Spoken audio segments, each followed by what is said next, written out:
Bachmann has released its brand new, retooled LNER Class V2. It's been a long time coming, but was the wait worth it? Well, stick around, as we're about to find out.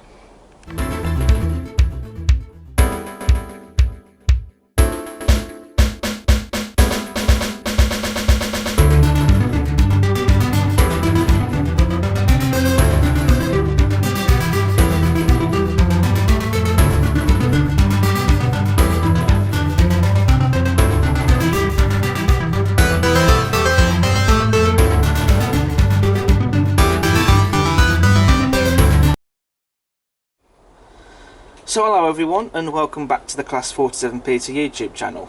And in today's video I'm going to be taking a look at the brand new Bachmann Class V2, which has just been released and it's just arrived on my doorstep. I can't remember off the top of my head when this model was first announced, but it has been a long time coming. The last time that they released the V2 was the old tooling model with an upgraded chassis, although to be honest why they just didn't go for a complete retool then, I don't know, because if you're going to go for an upgrade you might as well retool the whole thing, and by that point the body was in dire need of a retool anyway. And I think it was a couple of years later when Bachmann announced that they were going to retool it. Fast forward to 2022 and the model is now here, and I've been really excited about this. I did have one of the old Bachmann V2 models, and then when they announced the new one I sold that model off, and the version I've gone for is number 60847 St Peter's Score, most appropriately, in the BR Line green livery with the lake crest, which is the one I wanted. So I'm going to get this model unboxed and we're going to get it down on the layout and have a look at it under the microscope.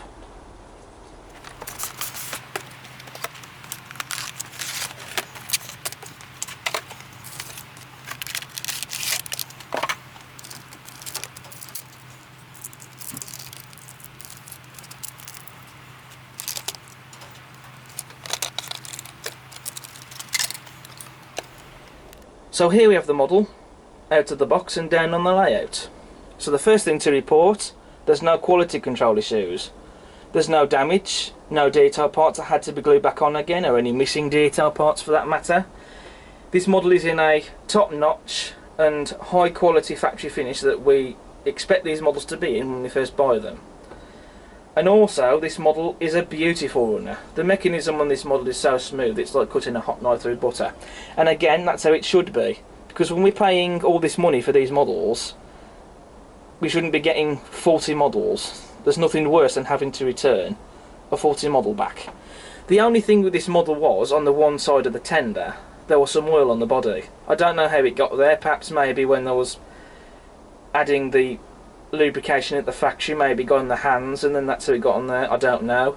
It's quite rare though for that to happen, and it's easy to sort out. You just need a bit of tissue paper and just wipe it off.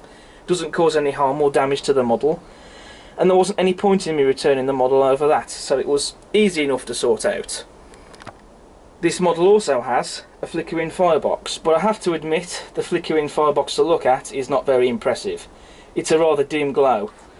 It's not very bright. If you want a brighter firebox glow that looks more realistic, you have to have DCC for that, where a 21-pin decoder is required. On the J72, unless I'm wrong, you don't need a decoder for a brighter firebox glow. You do in the case of the 9400, the Caledonian 812 and the Midland 1P, but in the case of the 9400 and the 1P, the firebox glow is still more brighter and looks more realistic to me than it does on the V2. On the Caledonian 812 I noticed it doesn't seem to work, but then again I suspect that might be because it's not very bright, so I can't really see it. Because to be honest you can't really even see the firebox flicker on this model unless the lights are turned off. Even when the firebox doors, which I'll come on to a bit later, if they're closed you can't really see it anyway. So if it's got to be where you need a decoder for the firebox glow, why can't it be that those of us on DC can't have a more realistic looking firebox glow? One that looks more brighter and still more realistic looking? Or then again, why has it got to be that you need a decoder for the firebox flicker? because all the other manufacturers that are doing firebox flickers on the Steam locos don't require a decoder for the glow, so why can't Bachmann follow suit on that? Bachmann have captured the look of this locomotive superbly. I mean, the accuracy on this model is just absolutely superb, because the old Bachmann V2, while I'm sure it might have been good for its day, it wasn't correct. And I know one thing I personally didn't like with that model was the smoke box door. It was quite bulgy and it didn't look right, whereas on this model the profile on it is far more realistic and accurate looking to the real locomotive. And as for the detail on this model, we have sprung buffers. I don't personally care for them, but they're there. You've got separately fitted lamp irons on the running board. On the smoke box door we have a separately fitted lamp iron and handrail, as well as separately fitted smoke box door darts. You also have the locomotive's running plate, 60847, crisply applied, and you've also got a crisply printed shed code. And this loco has the shed code 50A, which that was the shed code for York from 1950 to 1967. After that it later became 55B. And also just look at the rivet detail that we have on the smoke box, around the steam pipes and on the running board. It's the attention to detail like that that makes the model not look more accurate, but also adds more detail to it as well. We also have pre-fitted footsteps as well, so we don't have to fit them ourselves, which that I quite like, because it can be fiddly sometimes to fit them. We also have separately fitted metal handrails running all the way down along the boiler, as well as the steam piping underneath as well. And you also get a separately fitted handrail on the firebox. We also have the reversing lever as well, and that's not a piece of plastic that's been painted, that's made of metal, and I think that's a stunning bit of detail to have. And also just take a look at all the link motion on this model. You also do have some visible daylight under the boiler, just under the smoke box, and also inside it looks to be that there's some detail in there. None of it moves, but it's there regardless and painted, so when you see it, it's still nice to look at. We also have some lubricator boxes as well on the running board, and they're separately fitted. We have glazing in all of the cab windows. We have the safety valves and the whistle. The safety valves are made out of turned brass. The whistle is not, it's just plastic that's been painted, but it still looks nice. You also have some rivet detail on the roof, and I like that the cab roof vents have been moulded so that they're open, so they're not opening and closing roof vents, which sometimes, you know, they can be a bit stiff to open up. But I quite like that. I think that's a nice bit of detail. I'm now going to show you how to uncouple the loco and the tender. Now, the connection that they've used for the loco and the tender is exactly the same that they've used for the 158. You have these pins that fit into a socket, and in the detail bag you have this tool to uncouple the tender from the loco. It's the same tool that you get with the 158, but this is the one that you get in the accessory bag with this model. And the way you do this is you slot this under the hook, under the tender connection, and then you twist it and that uncouples it. And I have to be honest, it's not easy to do. It is a bit of a pig to do. But there you go, so the tender and the loco are now coupled up. But to couple them back up I've had to use, because I did do this already, I had to use a towel to rest this model on to couple them back up again. So it is a bit of a nightmare really to uncouple and to couple it back up again. But I do like this feature though, that's a nice bit of innovation, that is. I do like that. And with the loco uncouple from the tender, I might as well show you the detail in the cab, which we can actually get to more easily now.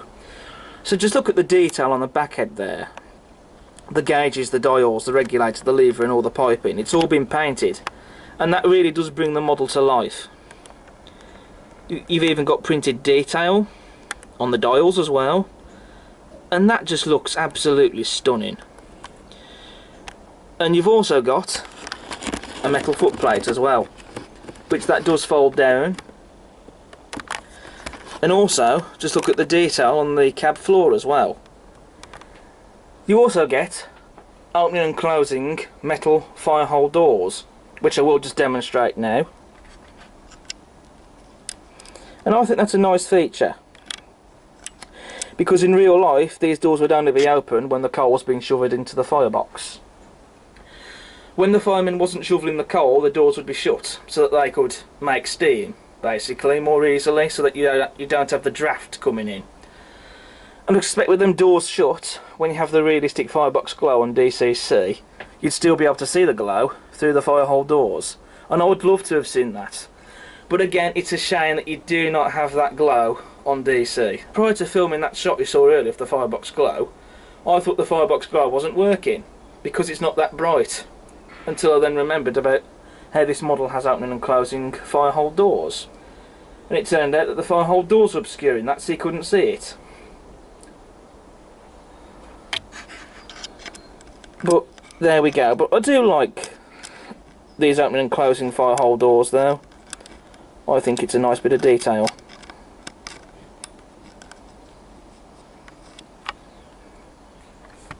Now with this model, it does come fitted with flangeless rear pony wheels, and that's so that the model can negotiate second radius curves.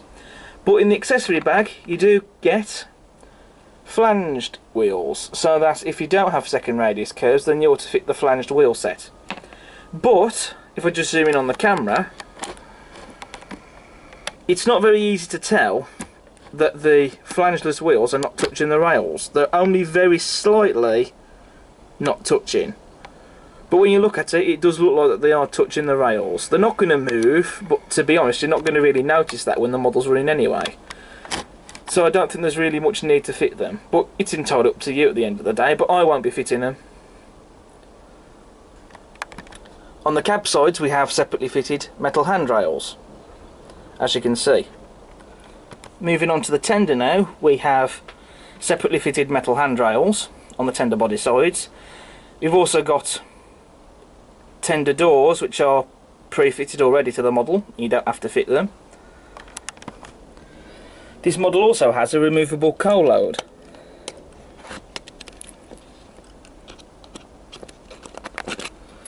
As you can see, it is a plastic coal load,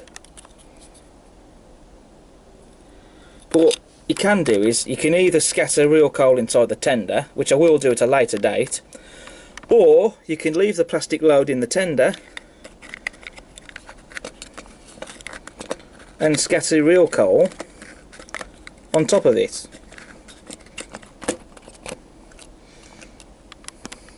So it's always good to see the removable coal loads on these models.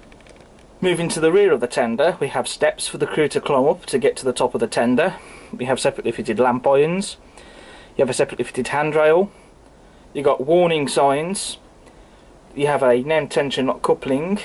And again, like with the loco, spoon buffers. You also get warning signs on the boiler as well. And you also get them on those, I believe they're called supports, some call them neck holders as well. And you know, the printing on those, I think that's excellent. We now move to the livery application now, and I think this livery is gorgeous. I know it might not necessarily be a livery to everyone's tastes, but I've always liked the BR Line green. You know, I think it's a really smart and nice livery.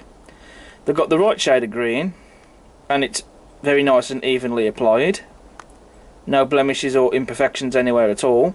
And what I love about this livery the most is definitely the lining, which really sets it off. You've got the lining on the running plate, the boiler bands on the cab sides, and on the tender body sides. You know, the lining is being done very neatly and crisply. Plus you've also got the locomotive's running number, 60847, and the BR Light crest on the tender. You've got the correct style of cabside numerals, and the BR Light crest is correct as well. Also very nearly forgot to mention the detail on the rear pony truck. We have an axle box, spring, and some nice rivet detail. I'll also show you the other side of the loco, just for the sake of it. There are a couple of detail differences. the lubricator boxes are absent on this side from the running board. You don't have the steam piping underneath the handrail as per the prototype. You do however get some piping on the smoke box, although that bit of detail is moulded. It would have been nice as it was separately fitted, but it's there regardless. I do also want to touch on the Etch nameplates that it gets applied with this model. Here are the nameplates, and the detail on those is stunning. I shall definitely be fitting the nameplates because I like them, and you also get a sheet of paper of where to fit the nameplates, where exactly they need to go. But what I have noticed is you don't get any plastic ones already on the running board. You just get Etch nameplates.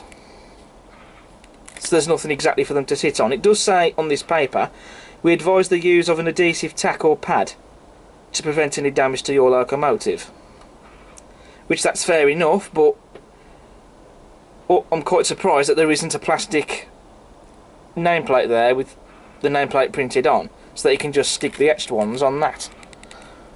Which is interesting that they haven't done that, because they have done it before on other locomotives, but there we go. But hopefully these nameplates shouldn't be too difficult to fit. But we'll see. So what I've done with the etched metal nameplates is I've taken the sprue that these etched nameplates come on.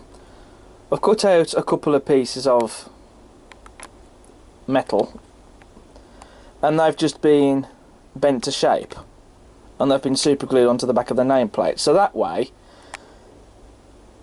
I only have to put some glue underneath these metal bases here, so that way they're going to sit on the running board, so it's going to be easier for me to glue on the nameplates. So the nameplates have been attached. A little bit fiddly to do so. Used a small amount of U-hoo on the base of that metal flap on the nameplates, and they've gone in place very nicely, as you can see, and so I'm quite pleased with those. So that's this side of the loco, and there's the other nameplate on the other side of the loco. And just to show you that the nameplates are level with each other on both sides of the loco, as you can see. So I've added the details from the accessory bag, I've added the drain cocks, I've added the coupling hook and the dummy screw link coupling, the vacuum pipe, the lamps, which I haven't glued them on, I've just used small bits of black tack to fill into the gaps where they slot into the lamp irons. Because it's a mixed traffic loco, therefore I can swap the lamps over to suit what train it's pulling. I've also fitted the coupling bash plate as well, and the guard irons. You also got some cab doors as well fitted with this model, which I didn't know about until I looked through the accessory bag. So they've been fitted as well. You also get a firearm holder to fit in the tender. I was going to add that in, but the plastic coal kept moving it out of place, so I'm going to fit that detail part at a later date when I fit the real coal. There's always something that you nearly forget to mention, and there's one thing that I do want to talk about with this coupling that couples the loco and the tender up. Now, the drawbar itself, as you can see, it gives you a close coupling on the loco, but when you're going around bends, it actually opens up, and that does it so you don't get any derailments. So I do quite like that. That's quite good. So for my verdict then on the all new Bachmann LNER Class V2, this is a superb model. I mean, with the Flickering Firebox, yes, it would have been nice to have a more realistic, or at least brighter, firebox glow and analogue. I can perhaps see where the thinking was going, you know, having a brighter glow on DCC. But that said, it would have been nice as well if for those of us on analogue could also have a brighter and more realistic looking firebox glow. So that could be something perhaps for the future to do. But that said, does that detract from the model? No. Because like I say, I mean, this is a fantastic model. I do not regret buying this model. It's definitely well worth the money, and I'd highly recommend it to anyone if you're willing to spend the money on this new model, and it's a vast improvement over the old Bachmann V2 model. The detail that's gone into it is just exquisite, and the accuracy that's gone into it as well. I mean, it's just out of this world, really. It's phenomenal. And is it the ultimate V2 model? Well, it's up there. It's definitely a worthy contender for it, I think. As always with these reviews, I'm going to leave you with a running session, and I'm going to get this locomotive hauling a rake of BR Maroon Mark 1 coaches. So thank you for watching, and I hope you've enjoyed. If you like what you see, then please do subscribe to the channel. Smash that like button, and also please check out all my other videos that I have on the channel. And I'll see you again next time. But until then, take care. Goodbye.